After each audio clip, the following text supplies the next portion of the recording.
The views and content expressed on the following program are provided solely for informational and entertainment purposes. They do not constitute legal advice. A podcast is not a substitute for retaining a competent, licensed attorney to advise you on your specific legal situation.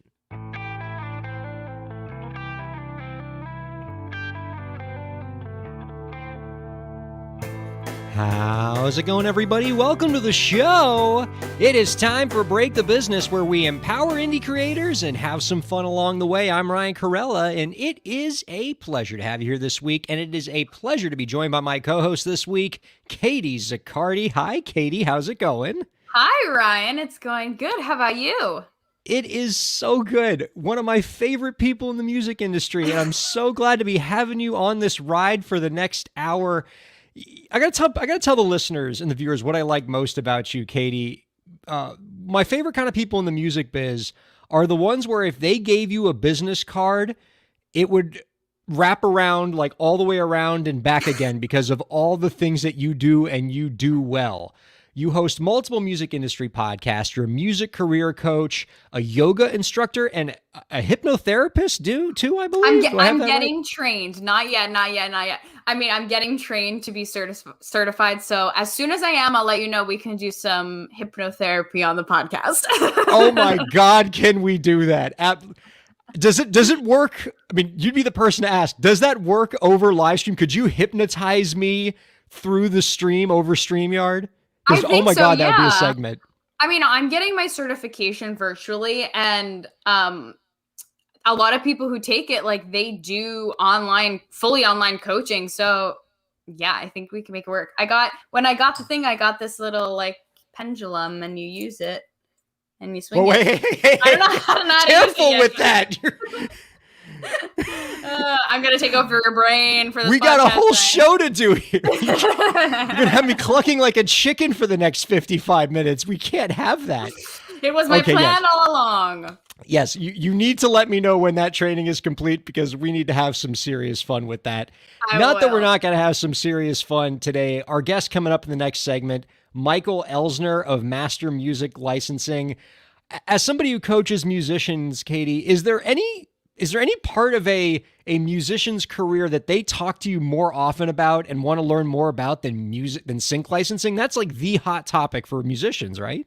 Yeah, and I feel like even if it's not what people are focusing on in their, at any given time in their career, it always feels like, but I want to get my song synced. But I feel like I should be doing this because it's such a cool accomplishment. And it's such a cool way not only to make money right now, especially when it feels like income streams are kind of dwindling, but also just a really amazing thing to have under your belt of like, this artist recorded my song, or I'm in this commercial or this movie or something like that. And seeing like artists that I love, like Ingrid Michaelson, basically blow up because of TV shows like Grey's Anatomy. She owes her career to sync. Yeah, I thought I was going to go into sync for a while too, actually. Like I was working in music publishing and I thought that sync licensing was just the coolest thing. So I'm excited for this for sure. It's such an exciting prospect for musicians, right? One, for the reason you mentioned, the idea of being able to say, yeah, I was in an episode of Grey's Anatomy. Oh, my song was in The Walking Dead. I mean, that's like the ultimate conversation piece at any cocktail party. You're going to win the conversation there because how cool is that? Yeah. And also, sync licensing represents something that I think is really empowering for creators, which is the possibility of mailbox money, right? Yeah. Not your labor, not necessarily earning the dollar, but something you created earning money while you sleep and actually making money off of your IP it's sort of the next level for what a lot of indie creators aspire to do. So mastering sync licensing, learning how to move those projects and maybe get some sync opportunities for yourself is huge. And so I'm excited for us to be able to talk to Michael Elsner all about that in the next segment. And for the folks who are watching over the live stream right now, if you have any sync licensing questions that you want us to toss to Michael Elsner in the next after the break, let us know. We want to make this collaborative for you. We know how hard it is to get one of these experts to talk to you. And so, have at it. If you have any questions you want us to throw at him in the comments, let us know. But before we get to that, I have a lot of great stories to talk with you about, Katie, that I think I would really appreciate your perspective on, particularly as a podcaster. But first, I have a little bit of horn tooting on my end. I was pretty excited to find out this week that the article that I wrote earlier this year about the sound that Pitbull makes when he does every song, the ew sound that he does that everybody knows, that I worked with a group of attorneys on to get as a registered trademark, and we decided it was so cool we wrote an article about it. That article is going to be published in this year's Entertainment Publishing and the Arts Handbook for 2021. It's a special publication where they take like the 12 best entertainment articles of the year and, create a special handbook that gets sent out to all the lawyers. And I dig it because when I was in law school, I never thought that, like, the law professors were always on such a higher level of brilliance than I was. I was just trying to get through to get my law degree. And so the fact that I get to be in this handbook with all these respected law professors, I mean, the imposter syndrome is through the roof. But I feel like it's sort of the only reason you're getting into the club is because you're with a celebrity. Like, I co-wrote this article with Pitbull. I can't help but think that helped us get into the handbook. I'm with him. You did it. You did it, Ryan. Round of applause. Yeah. Pitbull didn't get me into the handbook. I got him into the handbook. Exactly. How about that? Well, you know what? Without you, he would have nothing to even write about because this wouldn't have been achieved. There you go. That's it. That's it. See, this is why you are such an acclaimed music business coach. Because I'm stating the obvious. You got me hyped up. I dig it. Yes. All right. Let's talk about podcasting, because this saga that's been going on with Apple and Spotify, this podcasting rivalry they have, is so juicy. And it's sort of emblematic of one of the things that I love the most about the music business, which is this. Whenever two music business tech organizations are direct competitors, they always try to one-up each other on a weekly basis. If CD Baby launches a new feature, it's only a matter of time before TuneCore announces that they're launching the same feature with 10% more stuff in it. And then CD Baby has to one-up them. And it's just how it is with this business, because they're always trying to control the next PR press release. And in podcasting, it's no exception with these tech platforms. So last week, if you were listening to the program, folks, you know that Apple announced that it was going to roll out a new subscription feature for all of its podcasters. Anybody who distributes a podcast on Apple Podcasts, which is pretty much probably 90% of the podcasts that are out there, everybody puts their podcast on Apple because it's the largest platform. They announced that any podcaster would be able to offer a premium subscription-based feature. So you could still have the same podcast that you always have, but now you can allow your listeners, for a $3.99 fee, $5.99 fee for those listeners, to get special premium content that you'd make available to them, whether it's getting the episode a few days earlier, whether it's special episodes that only those people get to listen to, or something like that. Premium content is an exciting prospect for podcasters because it creates a new revenue stream, a more direct revenue stream for the podcasters, above and beyond just selling ads in your podcast. And so as a podcaster, Katie, I know that's always an exciting prospect for you, but not to be undone, Spotify could not let that announcement sit. And so just yesterday, in response to Apple's premium podcast announcement, Spotify has announced that they are going to roll out their own subscription premium feature for its podcasters. And because they had to one-up them, they're trying to give people an even better deal than the Apple deal. So with Apple's subscription platform, Apple's going to take 15 to 30% of the revenue that the podcaster generates from all of this premium sales. Spotify has announced that their premium feature is not going to take any fees from the podcaster for the first 2 years, not until 2023. And after that, Spotify's cut is only going to be 5%. So Spotify is offering a better, I see your eyes getting big like dinner plates there. That's exciting. Because I'm like, where's this energy, Spotify? We never seen it before. I know. you think they could put some of this energy into, paying artists a little bit more on the music platform, but you would think. If they're only taking a 5% cut, they clearly have some money to give. Yeah. But the only drawback with the Spotify approach seems to be that they are requiring participating podcasts to host their programs on the Anchor platform, which is the Spotify podcast hosting service that they own. Most people, as opposed to say this podcast, which is hosted on SoundCloud, or other podcasts which are on Podbean or Libsyn or Spreaker, any of the platforms that are out there. So that's kind of icky, and going to be tough for people to work with. Inconvenient. But what I've really kind of noticed about this, Katie, is what we're starting to see in the premium podcasting space, and definitely something for folks like you and me to think about as we consider maybe this is a possible option, is there are multiple ways that a podcaster like you or I could offer premium content, and they have different pros and cons, right? So in addition to Spotify and Apple, which have their pros and cons that we've talked about, there's always the tried and true premium subscription content model offered by Patreon.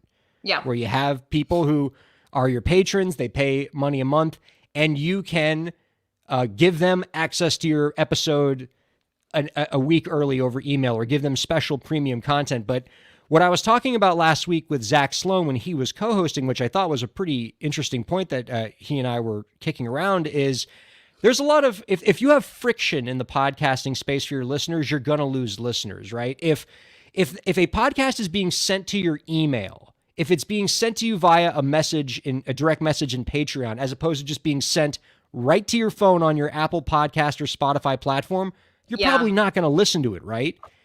And so the Apple and Spotify, which, allow you to get it directly on your phone, does give you a big advantage in that premium space as for podcasters and listeners, but it does come with higher pricing, as whether it's the 15 to 30% cut of Apple or the 5% cut of Spotify. Yeah. There is so much here that it's almost like hard for my brain to process, because on the one hand, I'm like, I don't know if I would ever use this. Like, I don't know if as a listener of a podcast, like as a host, it's like intriguing. Oh, how can I make extra money? I don't think either of us really do ads. I don't know if you have in the past during your whole like scheme, but I've never done ads on my podcast. So it's like, okay, this could be cool. But you're also giving so much up, in my opinion, as the creator, because it's like I have to prepare, if something has to get swapped out, if I'm promising advanced content or that thing, there is a lot that I'm thinking about as a creator. And as a listener, I'm also like, I don't know that I want to pay extra for something that's supposed to be free. But this is like a little scarcity mindset I feel like is coming up, that I'm like, I should be paying people for their podcast, because it's a lot of effort and time, and I know it firsthand that goes into creating podcasts, and it's such good content. You know what I mean? Absolutely. Well, premium podcasting content is not for your general audiences, right? These are for your super duper fans, the top 1% who don't just enjoy your show, but worship your show, get so much value of it, and may be actually willing to pay hard dollars for premium for some sort of premium offering that is even more catered to them. Like, there are some podcasts that, I just listen to kind of regularly, and they wouldn't, if they asked me for money, that I wouldn't pay it. But there are some podcasts like the Dan Le Batard Show, for example, which was a sports radio podcast produced out of Miami, and I've been listening to since like early 2000s.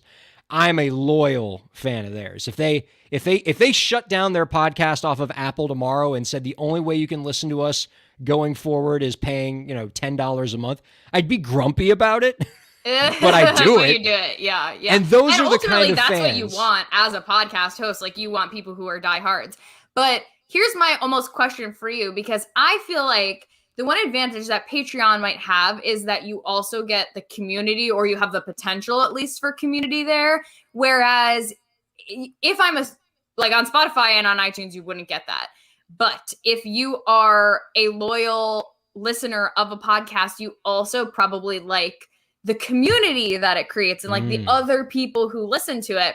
And I feel like I'm coming from a very like millennial or zillennial perspective here, where there's a lot of like, girl boss podcast, stuff like that. And the communities are really strong. So that's something that the other platforms can't offer, and Patreon can, though I do agree that the convenience is something that, like, getting it delivered straight to you is really convenient. But I'm also thinking through, like, I don't like listening on Spotify if you do the subscription on Spotify or this premium thing, does that mean everyone has to listen on Spotify and they can't choose to like subscribe but listen on other platforms? Because that also feels like a barrier to entry that I don't know if I'd be willing to put up with. And the devil's going to be in the details in all of this, right? Because none of these have launched yet. And so these are just press releases. We'll start to see the first indications of this, I think, in May, which is when the Apple version of this is going to launch. And we'll see how people respond to it. We'll see what people like, what people don't like. And then Spotify will probably see what happens with Apple and change their things up accordingly. But it's interesting. And for a certain kind of model of podcast, it's an exciting prospect. Now, like for podcasts like mine, which are not really about making money directly, but this is just how I network. This is how I just give back to the community. I'm not, any method of monetization isn't on the top of my mind. But if I podcasted for a living, having extra monetization options would be super duper valuable. Now, speaking of stories that have just popped in, just doing my show prep for me, just these amazing stories just flying across like the day before we do this show. And an interesting news source for some entertainment industry news, Katie, Anthony Fauci has dropped some bombs here for us that are pretty exciting for the entertainment industry. The CDC has just announced new masking guidelines for vaccinated individuals, which the first thought I had when I saw these guidelines was, well, for one thing, wow, I don't have to wear my mask in as many places now that I'm vaccinated, which is pretty exciting. But then my mind went right to the entertainment industry about the possibilities. Now, Lauren, could you do me a favor? Put up the graphic that the CDC put up about outdoor usage if you're vaccinated, because I thought this was pretty neat here. So if you look at the column there on the right, Katie, and I'll narrate this as best I can for the folks who are listening to this on audio, but basically the CDC has announced as of yesterday, as of Tuesday, that if you are vaccinated, you can and you are outdoors, you can basically be mask free and be safe in nearly all situations. The only situation where the CDC still recommends that you wear a mask, even if you're vaccinated, is if you're in a really, really crowded outdoor space. But other than that, if you're vaccinated, you're mask free, you're back to kind of standard operating procedure. And the first thing that I thought when I looked at this, Katie, was outdoor concerts. We're back, baby. This is exciting. I have a number of clients who either do outdoor concerts as musicians or set up outdoor concerts as event promoters. And the first thing I did was send this picture to all of them and just to see how excited they were because this is a new game. One of my clients who's an event promoter said, absolutely, we're running with this. This is really good news. And I'm happy to see developments like this, because it shows that we're starting to bring live performances back. Not that I haven't enjoyed music live streaming. It's been really, really fun. But, I know a lot of musicians and other performers who've really depended on some version of having, the live performances in this space. And this kind of news is really heartening. Yeah, this is exciting because I don't know, I'm ready to like go barefoot in the grass, dancing to music, like waving my hands in the air. I feel like after the last year, I am so ready for that. And it's a little bit hard to visualize, like getting to the point where we're inside in a crowd and everything like that. But I feel like, and I'm in New York, so for you guys where it's been warmer for a while now, it's probably like you're craving it even more, but it definitely feels like we got a lot of things on our side. We got summer weather, we got vaccines going. I think it's going to be so exciting to get, not just for the musicians who can make some money and have gigs and jobs, but also just for people to just get out there and like be able to listen to live music. It's so exciting. Absolutely. Well, since you brought it up, Katie, we actually do have the graphic for indoors as well that I think is worth talking about. Lauren, can you pull that one up for us? Because obviously the indoor requirements are still a little bit more restrictive, but they still look pretty positive for people who are vaccinated. So if you look there on the right column, basically what the CDC is telling us is that in mostly all indoor scenarios, if you are vaccinated and wearing a mask, you're pretty safe. And they include everything there from restaurants to bars concerts, things like that. So in this situation, those are a lot of contexts where you could see at least some version of live music, whether it's in a club or in some kind of sports bar place. Maybe not in a 30,000 seat arena unless everybody's properly socially distanced, but there's a lot of opportunities there for vaccinated individuals. And to me, that's an important first step, because if we're here and it's April 2021 and this is the state of affairs for indoors now, things could look really good 6 months from now. Maybe we are able to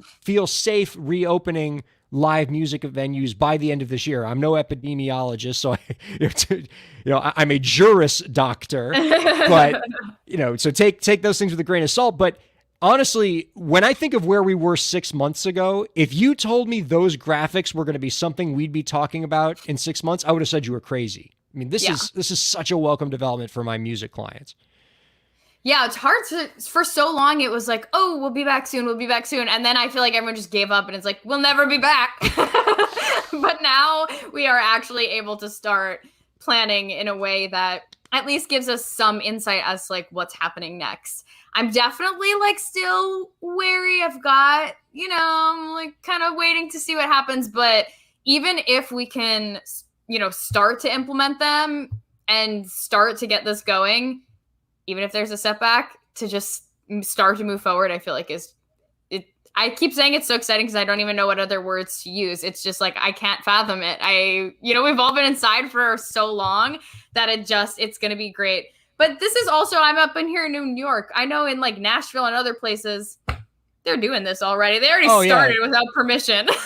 Oh yeah, I'm in Florida. Apparently the pandemic was over 8 months ago there. So I'm over here I've been in my house forever. I feel like it's a different ball game, but yeah. Absolutely. Well, one of the listeners just wrote in, "Thank you, Ryan, for getting vaccinated." Well, thank you, science, for giving me the opportunity to get vaccinated. I mean, it's just completely drifting away from the entertainment business here, but just when I think about what a marvel of science. I mean, what human beings are capable of, that science came together and was able to put together a safe and effective vaccine in 8 months, 12 months, whatever it was. I mean, is just, it's Nobel Peace Prize stuff. It's give them all the Nobel Prizes, chemistry, literature. They can just, it's such an achievement of human innovation, the human spirit, and just, and so the moment the first shot got into my arm, I just felt such a sense of relief. Me too. Of catharsis. Me too. Yeah. and then the second one hit, and mainly I just felt exhausted because it knocked me out for the next 12 hours. Just Pfizer just wrecked me. That was me. That was me on Saturday. I just got my second one on Saturday, and I was I just felt and I got it, and then it kind of hits you while you're sleeping, or for me it did, because it's a delayed effect. So yeah. I woke up on Sunday and I was I cannot pull myself out of bed. I felt my whole body was tingling warm, and I just sort of ached, but nothing else was wrong. No other bad symptoms. Yeah. And I'm kind of a hypochondriac, so that was good. But it was one of those things where you're just I'm literally not sick. I'm just going to feel this way for a day. And then it was fine. It totally passed. It was worth it. But, my sister didn't have any side effects. And I was dang it, she's officially superior. And I thought I was going to get away with no side effects somehow. But did you get not. Pfizer or Moderna? Pfizer. Yeah. See, same thing for me. It knocked me out. I mean, even now, I had about a week ago and, knocked me out. I'm still chasing that Pfizer sleep. I have never slept deeper and better in my life. Just now that you say that, I actually do feel my sleep got a lot better at all the days after getting that shot. So you might be onto something there. It probably resets your circadian rhythms or something. But yeah, literally. So good. Happy you're vaccinated. Happy I'm vaccinated, and happy that the music industry, live music, slowly coming back, slowly healing. Great news all around. And speaking of great news, we got Michael Elsner coming up right after the break. Don't go anywhere. Keep checking out Break the Business. Ryan Kairalla here. I hope you're enjoying the show, and I hope that you're getting a lot out of it. I do what I do because I care about creators like you. A lot. I've dedicated my career to helping creative professionals, entrepreneurs, and organizations move forward.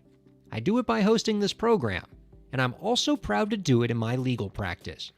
If you're a creative professional looking for solutions-oriented legal services to help you further your goals, I'd love to help. My firm RKPA does contracts, commercial law, copyright, trademark, and more.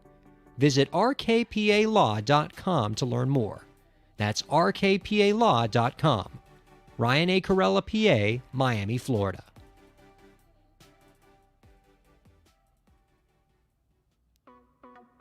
Streaming services for Break the Business provided by LEK Entertainment. LEK Entertainment is a full-service entertainment company offering everything from consultations to full-scale events and productions, including audio and video productions, voiceovers, staged theatrical productions, script and music development, and streaming services. For more information, visit lekentertainment.com. LEK Entertainment wants to help you bring your story to life.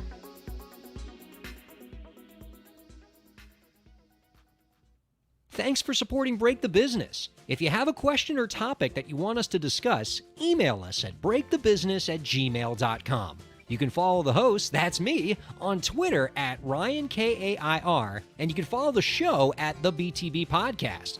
Be sure to subscribe to the show on Twitch, YouTube, and Facebook, and on all major podcast platforms. And now, let's get back to the show. Welcome back, everybody. So excited for our guest coming up right now. He is the creator of Master Music Licensing, a sync licensing educational platform for indie creators.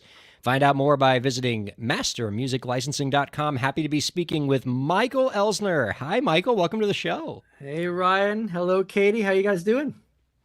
We are doing so well. But before you came on, we were talking about how sync licensing and just music licensing, it's the ultimate topic that every musician, all my clients talk to me about. They want to learn more about it. They are thrilled at the prospect of not only getting to be on their favorite movie or TV show or in a commercial or a video game or something like that, but they're thrilled at the prospect of potential passive income, of that coveted mailbox money.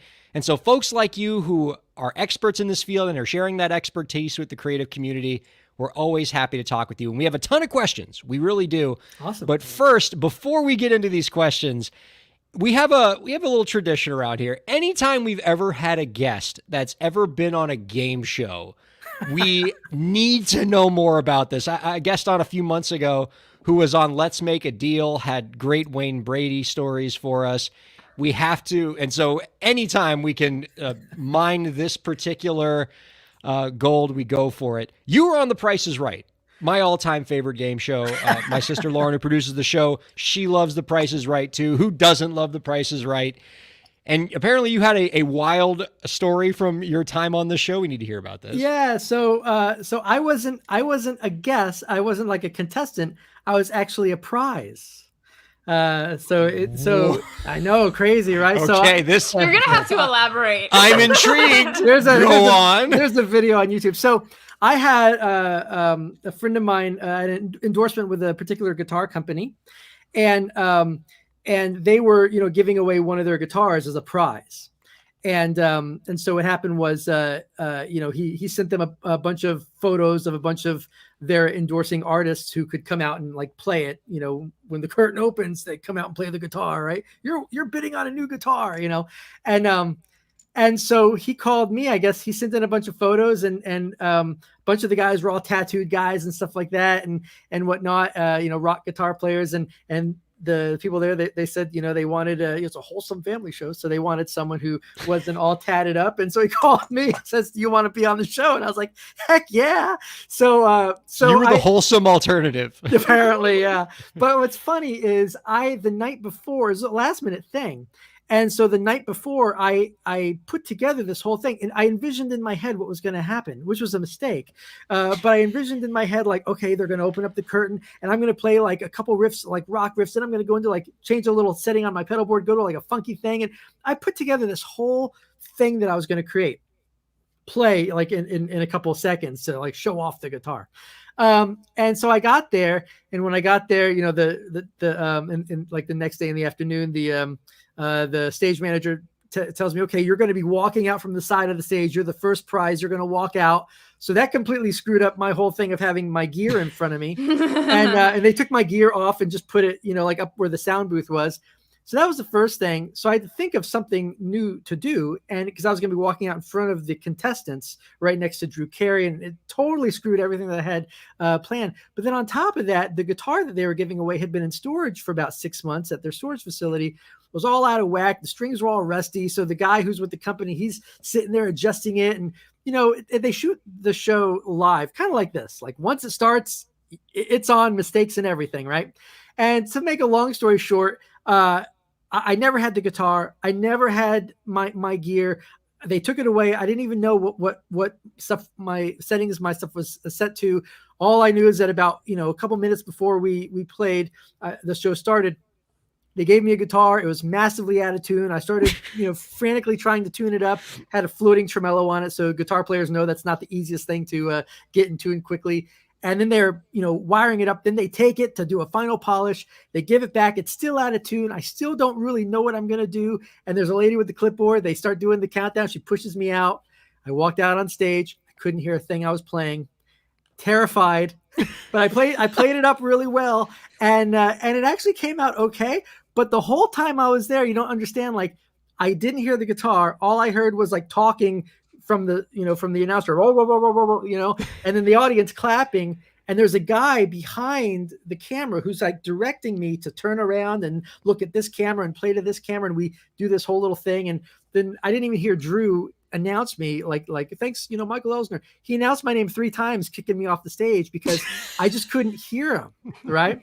So it was like the most terrifying thing I'd ever done. Just everything that could have possibly went wrong. Yes. Everything went wrong. Short of like that. Yeah. I was gonna say, it literally sounds like an anxiety dream. Like, I have anxiety dreams about being in like a musical theater show and not knowing my lines. That is the real life example of that, but for a guitarist, I would die. Well, the funny is, I didn't tell anyone because I walked off there for sure. I was convinced the guitar's out of tune. I just literally went by instinct. I don't remember what I played. And so I didn't tell anyone. And it aired like, you know, 2 or 3 weeks later. So I didn't tell anyone.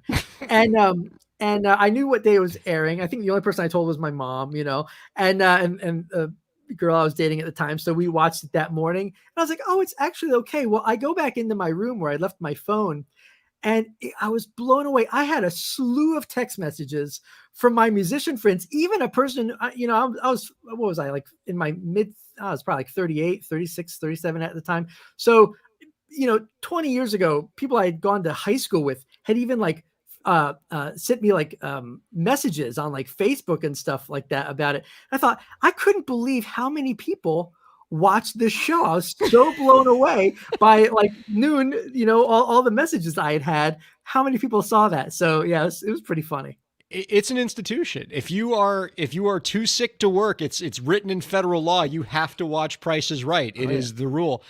I mean, I can't imagine that have been any worse, Michael. Short of that giant wheel coming off its hinges and like squashing you flat in the middle of the taping, I don't know how they couldn't have made that worse for you. Well, the good thing is backstage, the giant wheel was there, and I had a friend of mine take a photo of me with it. So that's another cool thing. I would hope so. I mean, if you're going to be on Price is Right and you don't get a picture take, did you get to spin it once? No, because it was all locked. It was like, you know, behind the stage, they have all the stuff. Like it's kind of chaotic back there. But yeah, I got a little quick photo with the wheel. It was pretty funny. No, I didn't get to spin it. Well, I mean, that was such a great story, and I could talk to you about Price is Right the whole time because it's my favorite game show. But we do have to talk about sync licensing, sorry. Yeah. Because you do have a lot of great insight to share, and this is a really important topic for indie creators. I want to start, Michael, by getting us all sort of on the same foundation with this. Can you tell us just what sync licensing is and what makes it such a big opportunity for indie creators specifically? Yeah, so sync is short for synchronization. And what we mean by that is with a synchronization or synchronization license, or sync license really, we are granting permission to the owners of another form of intellectual property, which would be like a TV show or a film. We're granting them the rights to synchronize our recording and our intellectual property, meaning the song. So there's really two actual contracts that go in there. There's the sync licensing and there's the master license. Both of them are really housed inside a folder called the sync license. But we're granting them permission to synchronize our song with moving picture or film or TV show, commercial, film or video game trailer, video games, etc. Anything that synchronizes music with moving picture of any kind requires a sync license. Wow. And I've heard you say in the past that, even though a lot of musicians obviously want to get these sync licenses because they can be potentially very lucrative and can be great exposure for a musician to get your recording or your song on a popular TV show or a movie or something like that. I've heard you say in the past that one of the reasons why some musicians struggle to find these licensing opportunities is they tend to approach licensing the same way that they approach other things in the traditional music industry. I'm intrigued. What do you mean by this? Oh, that's a great question. I love that. So a lot of musicians, I live in Nashville now. I lived in LA for a long time. I'm originally from New York. So, hey, Katie. Hey. A lot of musicians that I meet, and I've been doing this really since around 2005. So even though I'm kind of like newer on the online scene, teaching this in a broader space, I've been showing this process to my friends since the mid 2000s, since I got into it.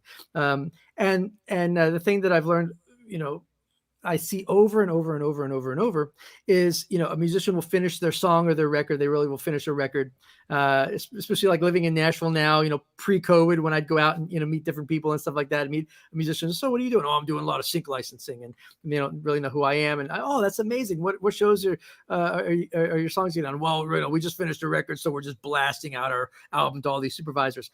And that's kind of what I mean by the music industry approach, which I look at as really being a two-step approach. The first step is to finish your song, like finish your album, whatever it is. Obviously, there's a whole bunch of steps involved in that, but really we finish our song. We finish the album. And then what we do is we just send it out, right? And we send it out to radio stations and A&R people, publishers and music supervisors. And we expect them to listen to it and figure out whether or not they like it or not and what to do with it. That really is the traditional music industry approach. Two steps, really. And our end users are really just going to listen to the song and they're going to determine whether or not they like it, right? And either they like it, they buy the record, or they continue listening to it in their car. Well, licensing, when we're licensing our music, we're no longer working in the music industry. Our end users have nothing to do with the music industry. We're working in the TV industry and in the film industry. I tell people all the time that I don't work in the music industry anymore. I work in the TV and the film industry, video game industry, film trailer industry, etc. And our end users absorb music in an entirely different way. And their jobs revolve around finding music that fits a scene. Now, we also have to keep in mind that those people are not just arbitrarily deciding on a song.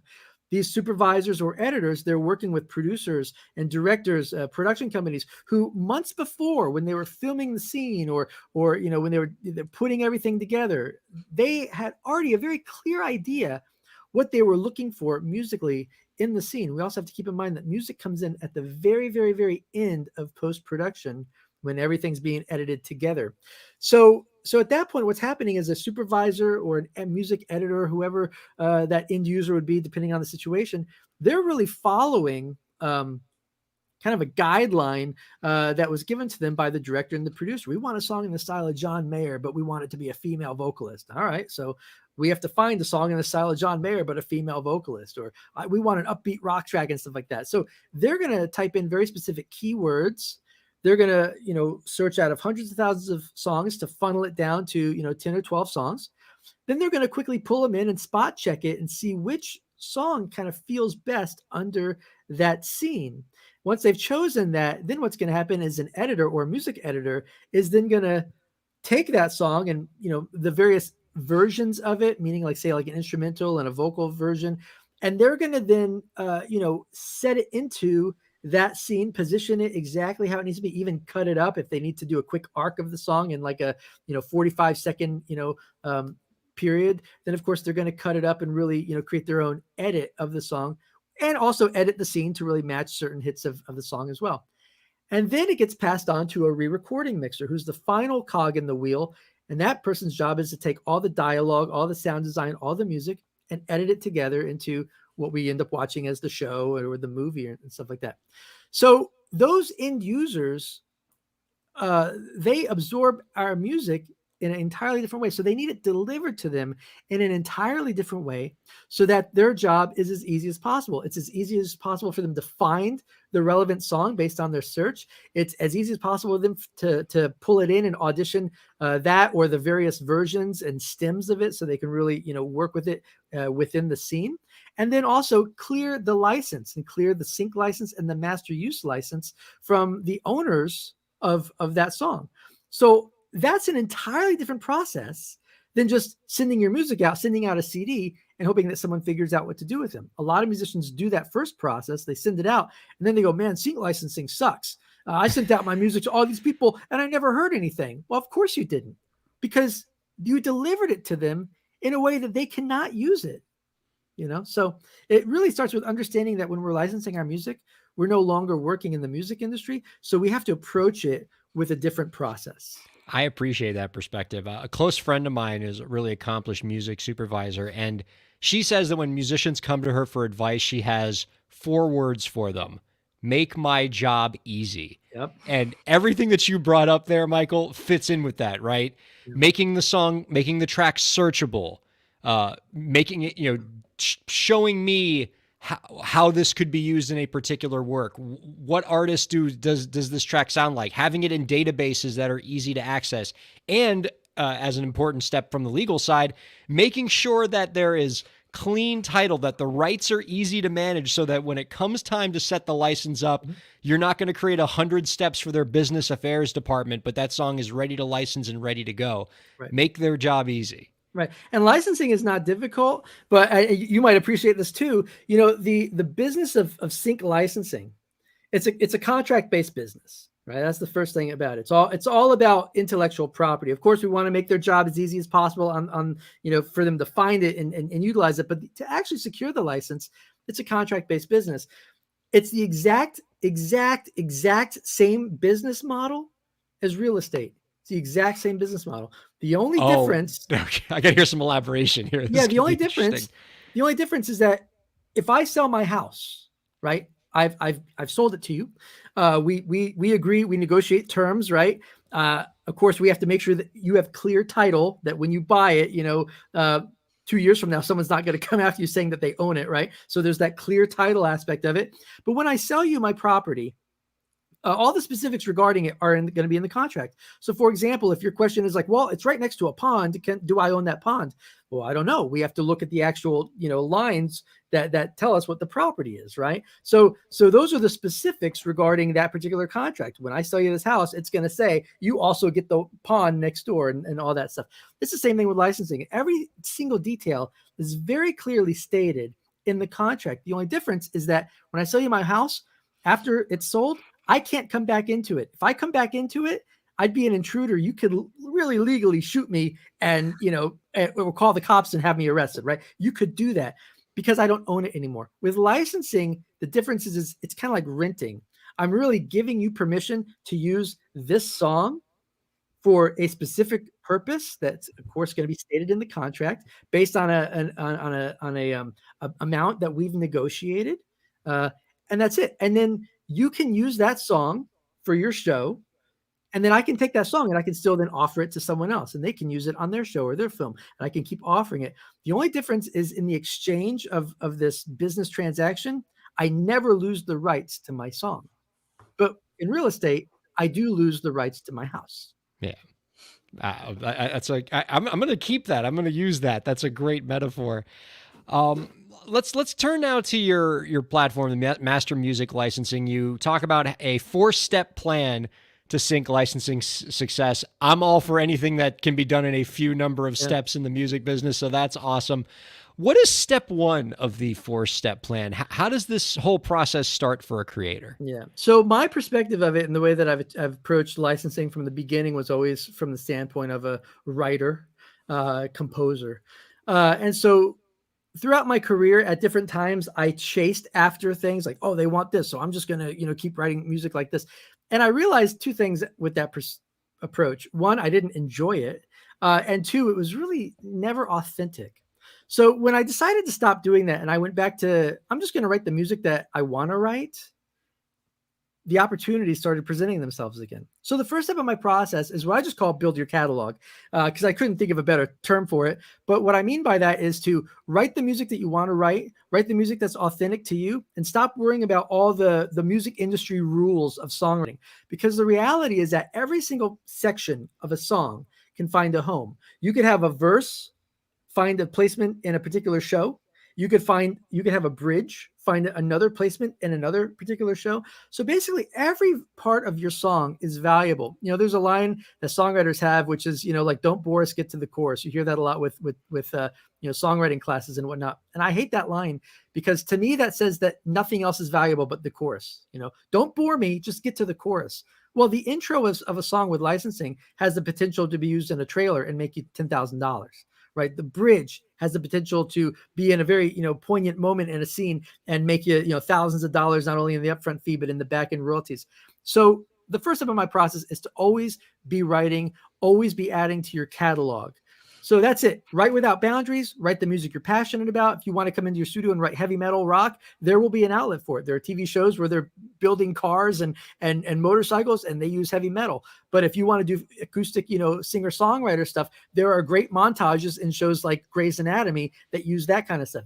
And pretty much everything in between. When you start listening to TV, you hear such a wide swath of music across so many genres that you would never hear on the radio. That just goes to show that there's so many opportunities for placements, everything from a cappella to like cinematic, heavy orchestral stuff, and literally everything in between. So write the music that you're passionate about. The second step of the process is now when we start serving our end users. Let me say one more thing about that first step of the process. When we write music that's authentic to us, that authenticity comes across even more when it's married to picture and it's helping tell the story that's already taking place on screen. So I'm a fan of writing music that's authentic to you and not chasing after what you think other people, are asking you to do, unless they're specifically asking you to do it, of course. But I'm more into the mindset of attracting the opportunities than chasing the opportunities. Step 2 of the process is where we start serving our end users. I call it creating valuable content. And what I mean by that is kind of what I was telling you earlier about like editors and re-recording mixers. Imagine a scene, and you see this all the time when you really start listening to the TV, to the music that you hear on TV. You'll watch a scene, two characters are talking, and there's just instrumental music behind them. And then suddenly when they're done talking, a specific moment, it suddenly crossfades into the full mix of that same song. It almost sounds like an instrumental track that just suddenly had a chorus pop in. Well, the reason why that worked like that was because the editor had an instrumental version and a full mix. They had all the stems, yeah. Well, and the stems come into play. Yes, stems are very important too, because they can create their own levels between the instruments. But stems, we can take it even a step further, because we mix music in stereo. Most TV shows and films are mixed in surround sound, 5.1, 7.1. So re-recording mixers, the person all the way at the end of that chain, they like to be able to take music and throw it into that surround field as well. And so that's really where the stem mixes come in very handy. A lot of re-recording mixers want stems. So that's what I call creating the valuable content. Again, this is something you never do in the traditional music industry. You send out your full mix and you call it a day. But the step 2 of the process, where you can send out the valuable content, this makes the life and the job of an editor and a re-recording mixer 10,000 times easier. Then we go into the third step of the process. Now that second step of the process, by the way, that's the process that we do whenever we're in our mix down phase, whenever we're mixing our song, right? So once you've burned your full mix, it's very simple just to create an instrumental mix and create a stripped down mix or an acoustic mix and then burn out your stems. You do it right then. It takes an extra, half hour. So that's no big deal, but a lot of people just don't do it. Can I ask you a question about that actually? Can. Because I feel like that's assuming that the artist also has to be the producer. What if an artist is either not recording their album but they have a great song that they feel like would be good for sync? Yeah. So they're not necessarily working with a producer and they're not a producer. Is there a way to still do this? And like, how good of quality does your product have to be in order to pitch it? Well, first off, when you're getting your songs on TV and films, you're you're in a multi-billion-dollar industry. So the product has to be good. And it's a hard question to answer because the term is broadcast quality, and that's kind of an ambiguous term. So we'll just say it has to be good because it has to be at the standpoint to where it can be played on a popular TV show and seen by millions of people. It can't be a demo with an old Casio keyboard and a really bad drum machine. And so there's like no pitching the demo. Like you are pitching the final product that sounds ready to go. Yeah. And nowadays with technology, that's not hard. Now to answer your question about being the producer, not being the producer, if you're not the producer, which is fine, you don't have to be the producer. As long as you understand what your end users need, you can ask that of your producer and your engineer. Plus, how many times have artists sat with their engineer when they're mixing a song? Artists generally should be there through that process. And especially the ones who are really taking their career seriously, I think would want to be involved in the mix process and have a say, hey, can we turn up that guitar there, right? So as long as the artist knows what they need, they're always going to tell their producer or their mix engineer, obviously I need a full mix. But they can also say, hey, can you also give me an instrumental mix? Hey, can you also give me the stems of the drums, the guitars, the bass, the keyboards, and the vocals? So that's a very easy request to ask, regardless of if you're doing the production or not. Yeah. So, and here's the other thing too. The thing with step 2 of the process, let's say you're able to, generally speaking, you can create like 4, 5, 6 alternate mixes. You can have a full mix, an instrumental mix. If you're doing instrumental music, you can do a no melody mix, same thing as an instrumental. You can do a stripped down mix. Maybe you take off like the electric guitars and the big keyboard. So it's just, vocals, acoustic guitar, drums, and bass, something like that. And then you can do an acoustic mix, just vocals and the acoustic instrument, piano, bass, whatever. You can do a no orchestra mix. If you have a really cool drum and bass groove, you can just do a drum and bass mix. But let's say, just for simple math, you do an average of 5 alternate mixes, and you have a 10 song album. You now have 50 licensable tracks. So you went from a 10 song record up to 50 licensable tracks.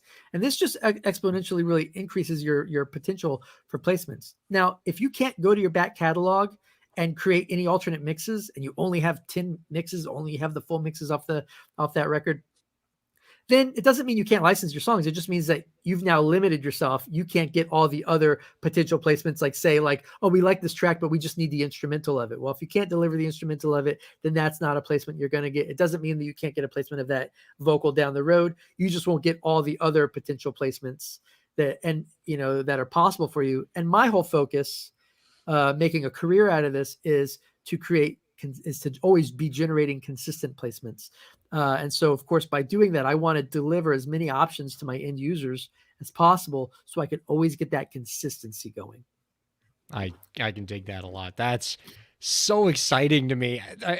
I can tell you in the last few years, Michael, I've really just been in awe of the potential of sync licensing as sort of an equalizer for indie creators. I would say of the many different ways that indie artists can move their careers forward, can gain exposure, the world of sync seems to be more accommodating to indie creators than perhaps other licensing opportunities, and I'm such a fan of it. You can find out more about our guest's work by visiting mastermusiclicensing.com. Check out the 4 steps to sync licensing success on this platform, and a lot of other great educational materials that he has there. Michael, I want to send you out with this last question that I'm really excited to get your insight on, because you're going to bring so much expertise to bear on it. Do you have any last tips for the indie creators out there to help them move their careers forward? So yeah, I do actually. I will tell you that as a young struggling musician who was going after the record deal, and I moved from New York to Nashville in the late 90s, Nashville to Los Angeles in the mid 2000s, pursuing that hard.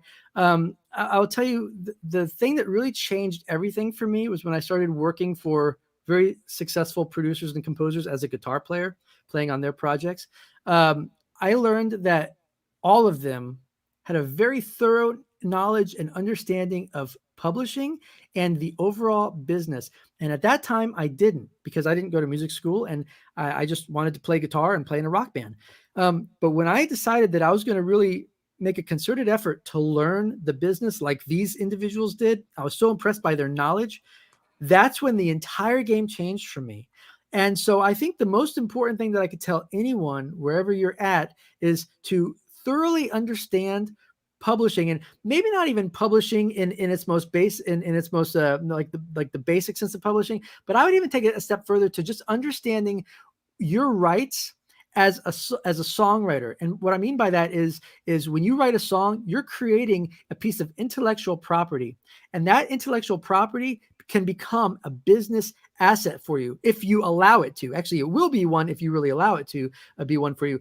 But then when you look at that asset or that song as something that can generate money for you, and you understand how copyrights work and how publishing works, and again, I'm just going to assume that you understand that this has to be at a certain quality sonically, then you can start looking for all the potential outlets to get your song out. The last thing I would say about that is musicians tend to be very selfish. We tend to look at the me. Hey, look at my song. Hey, here's the thing that I've also learned. When we can serve other people, this is a service industry.